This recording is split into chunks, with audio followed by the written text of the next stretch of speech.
이번 달부터 저희들은 사무엘하 말씀을 지금 묵상하고 있습니다. 사무엘하 말씀은요, 다윗이 왕이 되었을 때의 행적을 기록하고 있죠. 다윗은 30세에 왕이 되어서 70세까지 약 40년 동안 이스라엘의 2대 왕으로서 왕위에 있었습니다. 오늘은 그 첫 다윗이 이제 왕이 되는 배경이 되는 그런 내용이 기록되어 있는데, 오늘 보면 1절에 보니까 사울이 죽은 후에 다윗이 아말렉 사람을 쳐 죽이고 돌아와 다윗이 시글락에서 이틀을 머물더니라고 되어 있습니다. 이 말씀을 이해하기 위해서는 사무엘상 30장과 31장 말씀을 알아야 돼요. 다윗은요, 지금 어디에 있냐면 블레셋 땅에 살고 있어요. 시글락이라는 성읍에 자리를 잡고 살고 있습니다. 왜 그러냐면 사울에 의해서 도망을 와서 망명하고 있는 중이에요. 그러다가 블레셋 사람이 이제 블레셋 왕이죠. 블레셋의 군대를 일으켜서 이스라엘과 전쟁을 하러 올라갑니다. 전쟁을 하러 올라갈 때에 다윗도 동참을 하죠. 이미 다윗에게는 아둘람 600명의 용사가 있었어요. 다른 블레셋 군대와 못지않게 강력한 군사력을 갖고 있기 때문에 블레셋 왕은 다윗과 함께 가기를 원했습니다. 뿐만 아니라 다윗이 얼마나 자기에게 충신인지 알았기 때문에 함께 하기를 원했지만 나머지 블레셋 사람들은 다윗을 좋아하지 않아요. 우리가 잘 알고 있는 대로 다윗은 누구와 싸웠던 인물입니까? 골리앗과 싸웠던 인물이에요. 블레셋에게는 가장 영웅 같은 인물이었던 골리앗을 한 방에 이겼던 원수 같은 인간이 다윗입니다. 그런 다윗이 지금 자기 땅에 함께 있는 것도 꼴보기 싫은데 지금 전쟁하러 가는 데에 동참하고 있다? 그래서 블레셋 왕에게 이야기하죠. 다윗과 함께 하기를 원하지 않습니다. 왜냐하면 우리가 이스라엘을 치러 전쟁하러 올라가는데 지금은 우리와 함께 간다라고 올라갔다가 막상 전쟁을 할 때에 마음이 바뀌어서 앞에서는 사울이 뒤에서는 다윗이 치면 우리는 역공당합니다. 그러니 다윗과 함께 간다면 우리는 이 전쟁 못합니다. 라고 극구 반대를 하죠. 결국 다윗을 중심하였던 이 블레셋 왕이 다윗을 다독입니다. 다윗, 너의 마음은 내가 알지만 다른 장수들이 좀 불편해한다. 그러니 너는 집으로 돌아가 있으라. 라고 해요. 그렇게 해서 집으로 돌아와요. 시글락이라는 동네에 돌아오니까 30장, 사무엘상 30장에 보면 어떤 내용이 있냐. 어, 블레셋 바로 밑에 아말렉이라는 족속들이 살고 있는데 블레셋이 지금 군대를 일으켜 가지고 북쪽으로 북진했단 말이죠. 그러면 이 블레셋 땅은 일명 빈집이 된 거예요. 그러니 그 밑에 있던 아말렉이 빈집털이를 하러 들어온 겁니다. 그래서 다윗이 지내고 있던 그 시글락을 주시해서 그 주변 일대를 완전히 축대밭으로 만들었어요. 그러니 다윗이 함께하고 있던 그 가족들, 다윗에게는 2명의 아내가 있었습니다. 그리고 그와 함께한 600명의 용사들이 가족들이 다 포로로 끌려가요. 또 전 재산을 다 뺏겼습니다. 오늘 보면 내용은 그 내용이에요. 아말렉 사람을 쳐 죽이고 돌아왔다라는 것은 그렇게 아말렉 사람이 자기의 처자식을 다 잡아가고 전 재산을 다 빼앗아 갔어. 다윗은 자기와 함께하는 용사 600명을 데리고 추격해서 그 모든 이들을 다시 회복하여 데려왔다라는 내용이에요.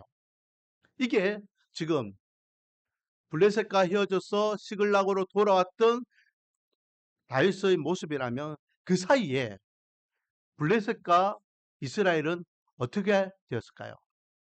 기브아 산에서 전쟁을 하게 되겠죠. 치열한 전쟁 가운데에 승패가 나게 됩니다. 어디가 이겼을까요? 이스라엘이 이겼으면 좋을 뻔했지만 블레셋이 대승을 하게 됩니다. 왜 대승이라고 이야기하냐면 그곳에서 왕과 왕자들이 하루아침에 다 죽임을 당하고 이스라엘 백성들도 전부 전사하거나 도망가게 되는 것을 보게 되죠. 사무엘상 31장 1절 말씀, 블레셋 사람들이 이스라엘을 침해, 이스라엘 사람들이 블레셋 사람들 앞에서 도망하여 길보아 산에서 엎드러져 죽으니라. 블레셋 사람들이 사울과 그의 아들들을 추격하여 사울의 아들 요나단과 아비나답과 말기수아를 죽이니라. 사울이 패전함에 활 쏘는 자가 따라 잡으니 사울이 그 활 쏘는 자의 중심에 활 쏘는 자에게 중상을 입은지라. 그가 무기를 든 자에게 이르되 내 칼을 빼어 그것으로 나를 찌르라.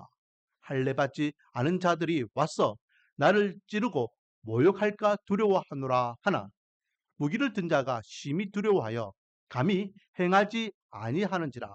이에 사울이 자기의 칼을 뽑아서 그 위에 엎드러짐에 무기를 든 자가 사울이 죽음을 보고 자기도 자기 칼 위에 엎드러져 그와 함께 죽으니라. 사울과 그의 세 아들과 무기를 든 자와 그의 모든 사람이 다 그날에 함께 죽었더라. 아멘. 이게 사무엘상 31장 1절에서 6절에 기록되어 있는 길보아산 전투의 내용입니다. 대패를 한 거죠. 대패를 했습니다. 자, 이게 오늘 본문 1장 1절의 배경이 되는 거예요. 다윗은 시글락이라는 자기 주거지로 돌아왔을 때에 아말렉이라는 사람들이 자기 처자식들 다 잡아서 끌고 가고 또 그 사이에 블레셋은 이스라엘을 쳐서 이스라엘 왕이었던 사울과 그의 아들들과 이스라엘 사람들을 전부 죽이고 도망가게 하고 이 내용입니다. 그렇게 시글락에 돌아와서 이틀은 머물고 3일째가 되는 날 다윗에게 한 청년이 찾아왔습니다. 그 청년의 몰골은 2절에 그대로 기록되어 있죠. 자, 2절을 같이 한번 읽어보겠습니다. 시작. 살째 되는 날에 한 사람이 사울의 진영에서 나왔는데 그의 옷은 찢어졌고 머리에는 흙이 있더라. 그가 다윗에게 나와 땅에 엎드려 절하매 온 몸이 헛투성이에요. 옷은 갈기갈기 찢어져 있더라. 그런데 이 사람이 어디에서 왔다라고 되어 있습니까? 사울의 진영에서 왔더라. 즉 이스라엘이 전쟁에 동참됐던 그 군대의 일원이었다라는 것을 알 수 있습니다. 다윗이 그에게 묻습니다. 네 어디서 왔냐? 3절 말씀해 보니 나는 이스라엘 진영에서 도망하여 왔나이다 라고 이시직고하게 되죠. 다윗의 가장 큰 관심사는 무엇이었을까요? 바로 사울과 그의 아들들에 대한 소식이었습니다. 아니나 다를까 천천병력과 같은 소식을 듣게 됩니다. 이스라엘은 패하였습니다. 도망간 자들과 죽은 자들이 무수합니다. 뿐만 아니라 사울과 그의 아들 요나단도 함께 죽었습니다. 라는 소식을 전해줘. 이 소식을 들은 다윗은 그와 함께하는 무리들과 함께 대성통곡을 하게 되죠. 어느 정도 시간이 지나고 좀 마음을 가다듬은 다윗이 네가 그것을 어떻게 아는데? 라고 물으니 그가 또 이야기합니다. 내가 사울이 죽는 것을 목격한 목격자입니다. 근데 사실은 목격자가 아니었어요. 자, 오늘 본문에 보면은 그가 도망가기 위해서 산꼭대기로 올라가다가 사울 왕과 눈이 마주쳤다라고 되어 있습니다. 그래서 사울이 야, 너 어디 사람이야? 나 아말렉 사람입니다. 그럼 네 이리 와봐봐. 그래서 사울 왕이 불러서 갔다라는 거죠. 근데 이미 사울 왕은 어떻게 되어 있는가? 활 쏘는 자가 쫓아와서 사울을 명중시켰습니다. 그래서 사울은 중상을 입었고 이제 숨이 끌뜩끌뜩 거리고 있어요. 아까 전에 제가 읽었던 31장 내용이 그 내용이죠. 그래서 사울이 자기 옆에 있던 수아 신하에게 네 칼로 나를 좀 죽여줘 라고 하니 그는 왕을 자기 손으로 죽일 수 없어서 못합니다 라고 지금 거부합니다. 사울이 계속해서 이야기합니다. 내 목숨 저 할례받지 못한 인간들이 와가지고 처참하게 짓밟는 거 나 원하지 않아. 그러니 좀 제발 내 목숨 좀 끊어줘. 안 됩니다.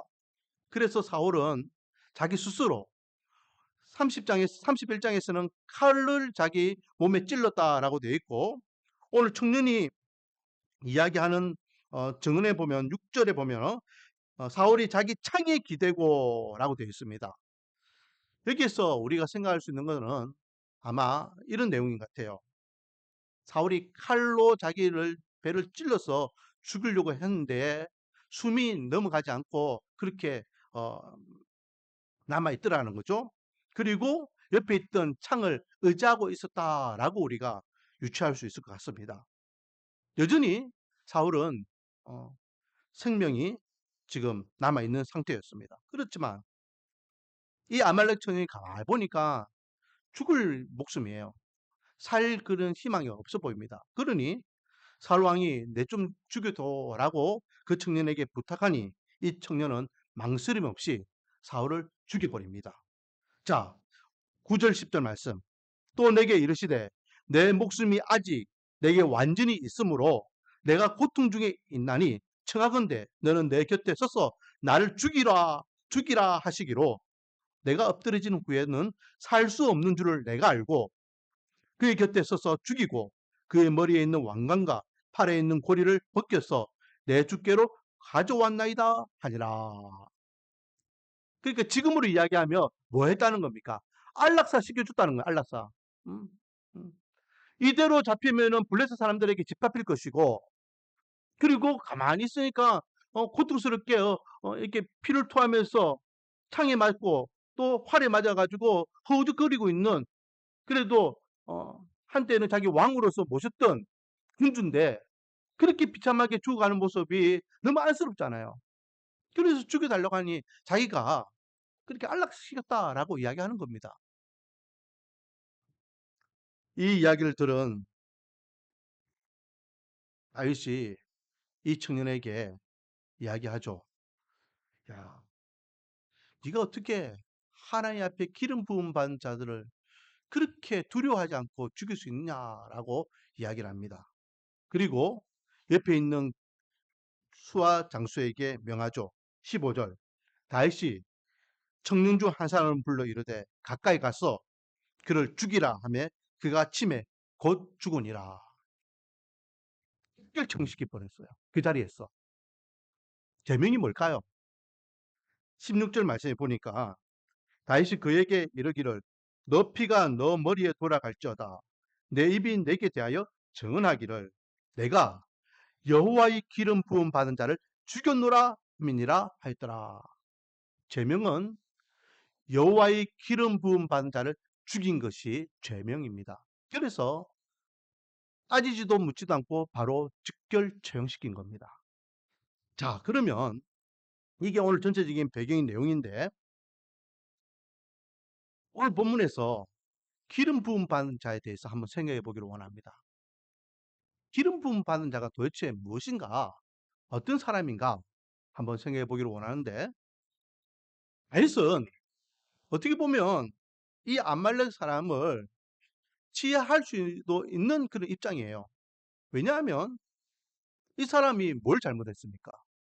이 젊은이가 잘못한 게 뭐죠? 사울이 어, 죽여달라고 그렇게 고통스럽게 애원하니 어, 안락사를 시켰고, 그리고 그것도 끝나지 않았어요. 음, 그가 갖고 있던 왕관과 그리고 왕으로서 차고 있던 고리들을 그대로 벗겨서 누구에게 찾아왔습니까? 지금 다윗에게 찾아온 겁니다.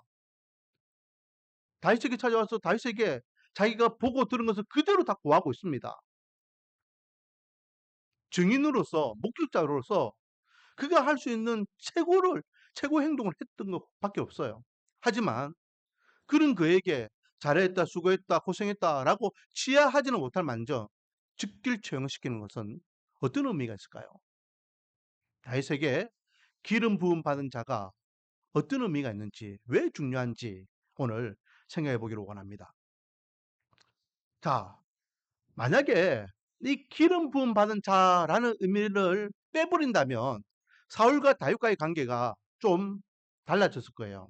왜냐하면 다윗에게 가장 죽이고 싶은 원수 같은 원수가 누구일까요? 사울 왕입니다. 사울 왕. 제가 초대도 이야기했지만 다윗은 지금 어디에 머물고 있다? 블레셋 땅에 머물고 있습니다. 그 앞에도 한번 블레셋 땅으로 10,000명 가려고 했지만 실패해요. 그때는 어떻게 가려고 했냐면 뭐 자기 주위에 사람도 없고 또 자기가 어떤 입지도 내술 많은 그런 그것도 안 되고 해서 미친 척해요. 미친 척해서 침을 질질 흘리고 완전히 정신이 오락가락한 사람처럼 그렇게 블레셋 사람들에게 잡히게 되고 또 왕에게 끌려가게 됩니다. 그때에 블레셋 왕은 뭐라 합니까? 야, 우리 블레셋 땅에 미친 사람이 없어가지고 또 미친 사람 한 명 더 데리고 왔냐? 꼴보기 싫으니까 빨리 쫓아내라. 그래서 첫 번째 다윗이 블레셋 땅으로 망명하려고 했던 것은 실패해요. 그러나 두 번째 군사력이 어느 정도 되니까 이제 떳떳하게 자기의 군사력을 가지고 망명하게 됩니다. 그러면 다윗이 왜 블레셋 땅에 망명합니까? 사울 땅에서 이스라엘 땅에서 살 수가 없기 때문에 사울이 계속해서 자기를 죽이려고 쫓아오기 때문에 살려고 도망간 거예요. 살려고. 내 땅에서 내 고국에서 내 고향 땅에서 살 수 없어서 도망가는 다윗 처지가 얼마나 비참했겠습니까? 개인적으로는 장인 어른이고 또 공적으로는 국가의 최고 수장인 왕이고 자기는 군대 장관이고 사위인데 예.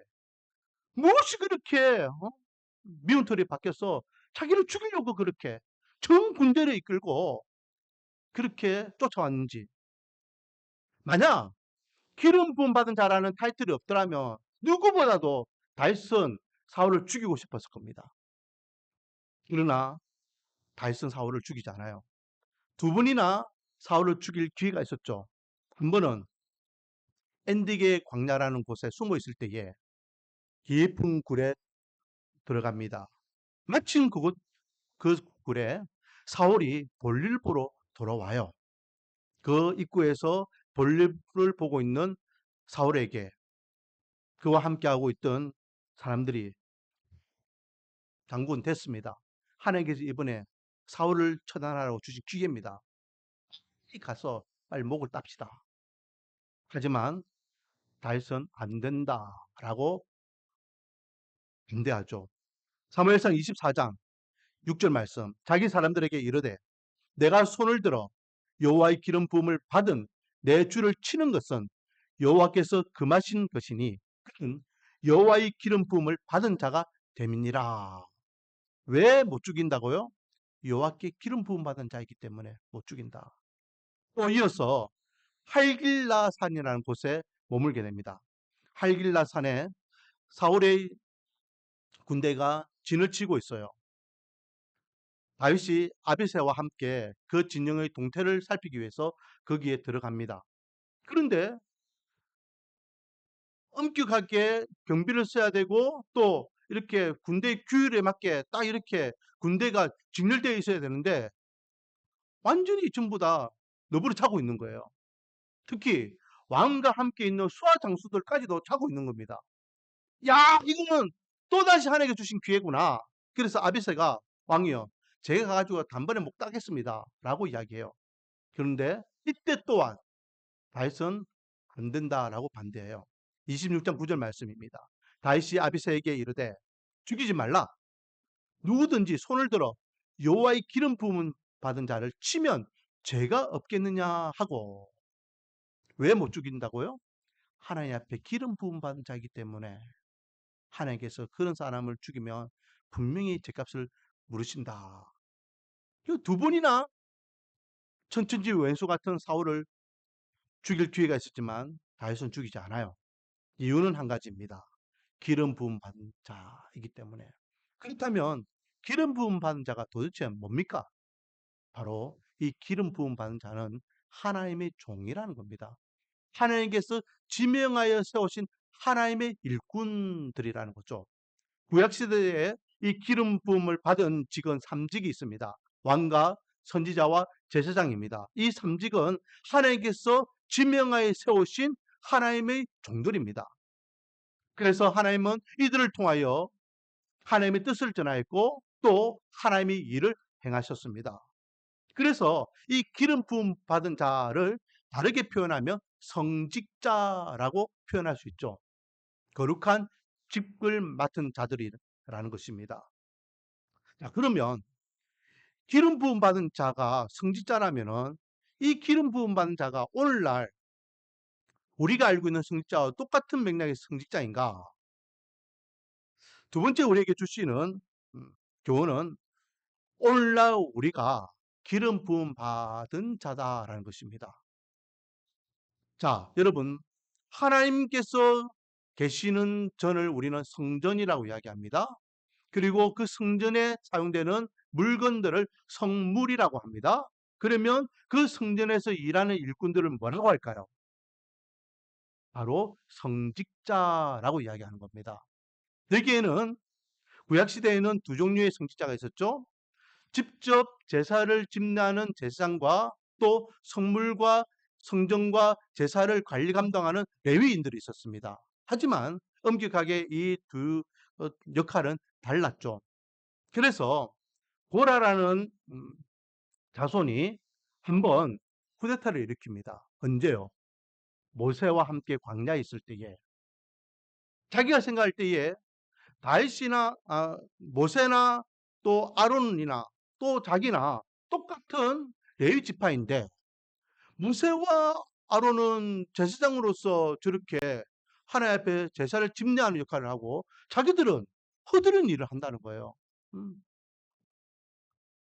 자리를 옮길 때마다 성막을 쳤다가 다시 짓고 또 거기 있는 성물들을 일일이 그렇게 옮겨야 되고 그리고 제사 지낼 때는 제사장 옆에서 이렇게 보좌해야 되고 또 제사 다 지내고 난 다음에는 또 그 성물들을 또 일일이 다 씻고 닦고 관리해야 되고 차별이다라고 생각했죠.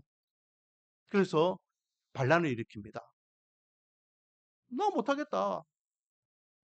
하나님께서 당신들에게만 제사 직분을 준 거 우리 인정하지 못한다. 똑같은 레위 사람인데 그때 하나님께서는 누구의 손을 들어주십니까?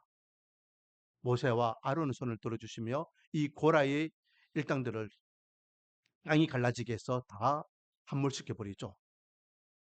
구별됐다라는 거예요.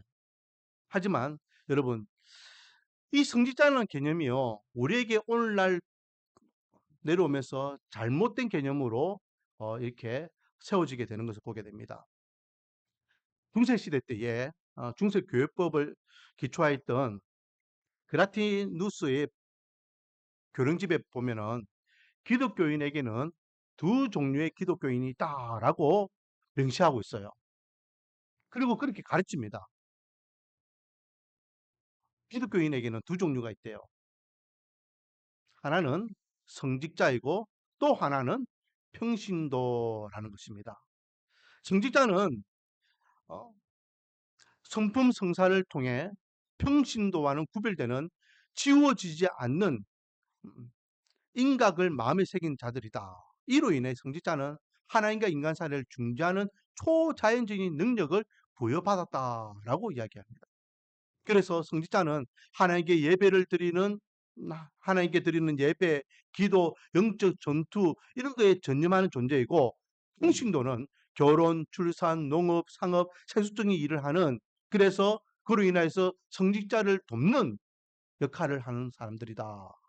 라고 영적 어, 이분서를 이야기하게 되는 거죠. 여러분 교황이요 그런 맥락에서 무엇을 이야기합니다. 교황은 오류가 있다 없다? 오류가 없다. 교황이 말하는 모든 말은 다 참말이고 교황이 하는 모든 행동은 다 참이다라고 이야기해요. 왜? 성직자 중에 최고의 자리에 있는 사람이 교황이잖아요. 그의 신적인 존재가 교황이다라고 그들은 이야기합니다. 중세시대 때에 성직자들의 어떤 권세와 권력과 그리고 지위를 그들은 확고하게 세우기 위하여 만들어낸 성직자주의라는 거죠. 잘못된 생각이 종교개혁을 한 오늘날 우리에게도 계속해서 남아 있습니다. 그래서 일명 제가 성직자라고 이야기하면 여러분들은 떠올리는 분류가 누구입니까? 목회자라고 생각하죠. 목회자. 목회자들만 과연 성직자인가? 오늘 본문을 통해서 우리에게 주시는 깨달음은요. 이 자리에 앉아있는 저와 여러분이 다 하나님 앞에 기름 부음 받은 하나님의 성직자라는 겁니다. 왜요? 저와 여러분은 동일하게 하나님의 일을 하는 하나님의 일꾼들이기 때문에 그렇습니다. 단지 직분이라는 것은요, 역할 분담이에요. 말씀을 전하는 자를 목회자, 그리고 또 찬양을 전하는 분들은 성가대 또는 찬양대, 아이들을 가르치는 분들은 교사, 또 식사를 또 잘하고 좋아하는 분들은 또 식사를 감당하시는 분으로서, 정리정돈을 잘하시는 분들은 또 환경을 또 이렇게 관리하시는 분으로, 운전을 재밌어 하는 분들은 차량 운행으로서, 또 재정 관리를 잘하시는 분들은 또 재정을, 이렇게 역할을 분담했을 뿐이지 모든 역할들은 다 하나님의 일을 하는 성직자라는 것입니다. 그래서 고린도전서 12장에 보면 은사는 여러 가지나 성령 같고 직분은 여러 가지나 주는 같으며 또 사역은 여러 가지나 모든 것을 모든 사람 가운데서 이루시는 하나님은 같으니 각 사람에게 성령을 나타내심은 유익하게 하려 하심이라. 어떤 사람에게는 성령으로 말미암아 지혜의 말씀을, 어떤 사람에게는 같은 성령을 따라 지식의 말씀을, 다른 사람에게는 같은 성령으로 믿음을, 어떤 사람에게는 한 성령으로 병 고치는 은사를, 어떤 사람에게는 능력 행함을, 어떤 사람에게는 예언함을, 어떤 사람에게는 영들 분별함을, 다른 사람에게는 각종 방언 말함을, 어떤 사람에게는 방언을 통역함을 주시나니 이 모든 일은 같은 한 성령이 행하사 그의 뜻대로 각 사람에게 나누어 주시는 것이니라. 아멘. 각자의 역할이 있다는 거예요. 이 역할을 통하여 하나님의 일과 하나님의 교회를 유익하게 하기 위해서다라고 말씀하고 있습니다. 그래서 베드로가 좀 더 의미 있는 말을 했죠. 베드로전서 2장 9절 말씀에 그러나 너희는 택하신 족속이요 왕 같은 제상이요 거룩한 나라요 그의 소유가 된 백성이니 이는 너희를 어두운 데서 불러내어 그의 기이한 빛에 들어가게 하신 이의 아름다운 덕을 선포하게 하려 하심이라. 여기에서 중요한 것은요. 너희는 이라는 것은 베드로 전서의 편지를 받고 있는 초대교회 성도들을 이야기합니다. 그래서 초대교회 성도들 너희들은 아름다운 덕을 선포하는 자들이다 라고 이야기합니다. 아름다운 덕을 선포하기 위하여 불렀다라는 거죠. 그러면서 그들을 어떻게 비유합니까? 택하신 족속이요 왕같은 제상이요 거룩한 나라요 그의 소유된 백성이라고 표현하고 있어요. 여기에서 구약적인 의미에서의 단어가 하나 나와 있죠. 왕같은 제상. 이 왕같은 제상이 바로 이 삼직에 속하죠. 바로 기름 부음 받은 자를 이야기합니다. 이 기름 부음 받은 자를 지금 일반 성도들을 향하여서 하나님의 나라를 위하여 선포하는 당신들이 바로 성직자와 같은 기름 부음 받은 자입니다. 왕 같은 제사장들입니다. 라고 이야기하고 있는 것입니다. 그렇다면 그냥 교회만 왔다 갔다 하면서 예배만 드리는 분들은 여기에 포함되지 않아요. 분명히 오늘 본문에서는 일꾼을 이야기하고 있습니다. 일꾼.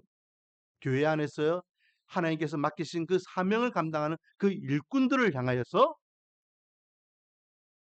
주님께서는 하나님의 일을 맡은 일꾼들이기 때문에 성직자라는 의미로서 기름 부음 받은 자라고 표현하고 있는 거죠.